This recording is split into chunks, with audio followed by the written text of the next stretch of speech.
falando em tudo isso, Emílio, que realmente é uma indignação, né? Não tem como você ficar fica, você fala, revoltado. porra, bicho. Qual é a tua visão política? Qual que é o futuro do Jair Messias Bolsonaro? Tá certo. Deve ficar lá nos Estados Unidos? Você acha que volta, vão tentar prendê-lo? O que você consegue analisar do Bolsonaro nesse momento que ele falou que ele vai voltar?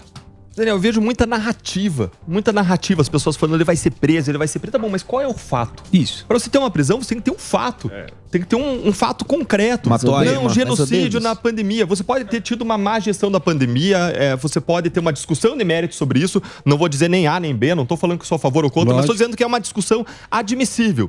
Mas a questão é que isso aí não configura crime. Você não tem um crime aí, você não tem $1, não queria matar as pessoas, isso está fora de questão. Para você ter uma responsabilização de alguém por um crime, você precisa não só que a pessoa tenha ação, tenha resultado, tem um nexo, uma ligação entre a ação e o resultado, mas precisa que a pessoa tenha querido aquele resultado morte. E você não tem isso em discussão. Então o que eu vejo é muito discurso, muita narrativa dentro do âmbito político. Para a gente discutir se teve ou não crime, tem que dizer qual é o fato. E a falta das pessoas apontarem um fato concreto, específico, já é indicativo de que não tem esse fato. Então eu não vejo hoje, concretamente, a partir daquilo que eu vejo de discussão pública, um risco concreto em relação a ele.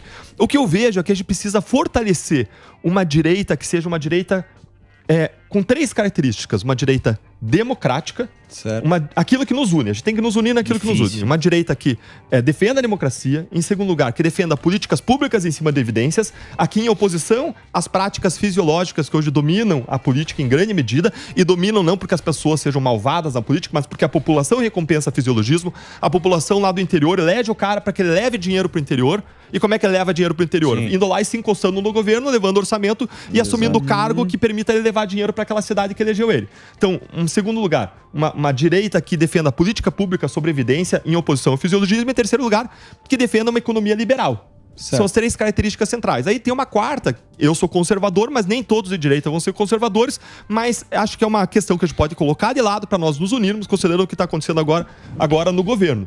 E, dentro desse espírito, a gente tem formado um grupo de oposição para atuar. Quando eu entrei lá e aconteceu aquela minha posse, eu saí frustrado, indignado, eu falei, eu vou fazer o meu melhor para ser a voz de indignação das pessoas no Congresso Nacional. No dia seguinte, eu já propus uma emenda para impedir que o COAF, que investiga suspeitas de transações ilícitas, fosse transferido do Banco Central pro Ministério da Fazenda, onde ele ia estar debaixo do Haddad. Certo. No dia seguinte, na sexta-feira, isso foi na quinta, na sexta-feira eu pedi investigação da ministra do Turismo por uma suspeita de desvio de mais de R$1 milhão do fundo partidário. Isso que gerou meu pedido de cassação. Olha que ironia. Coincidência. O meu crime foi ter feito o meu trabalho. Exatamente. Eles estão pedindo a punição de quem pediu investigação e não de quem deve ser investigado. Olhem a ilogicidade.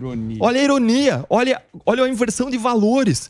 Eu fiz o meu trabalho pedindo investigação e eu que devo ser punido e não a pessoa que, segundo os levantamentos da imprensa, teria desviado para gráficas sediadas em frigorífico, gráficas sediadas em coworking, mais de R$1 milhão sem ter prova da existência dessa gráfica até agora. E fiz o pedido de investigação seja para confirmar, seja para infirmar. Na segunda-feira seguinte, eu pedi ao Supremo Tribunal Federal que coloque em julgamento o habeas corpus que suspendeu a condenação no STJ do Valdir Góes, ministro de Integração e Desenvolvimento Regional, que não sei se todo mundo sabe, mas foi condenado por peculato, por desvio de dinheiro no STJ, mais de 6 anos de prisão, e hoje é ministro de Estado e está gerenciando o nosso dinheiro. Que beleza, hein? E você ainda pediu a lista também de imóveis lá, que foi sem licitação. Exato, na quinta-feira.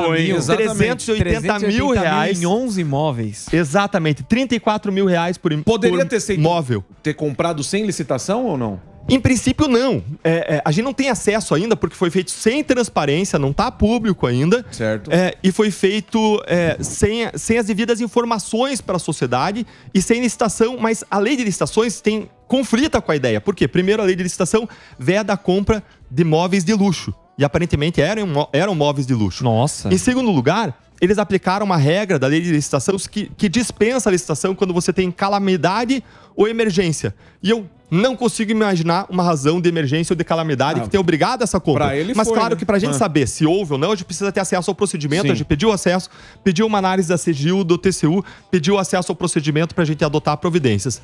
A gente pediu também ainda que a Controladoria da União analise se tem conflito de interesses na escolha do Prates para ser presidente da Petrobras, porque ele é ligado a empresas do setor.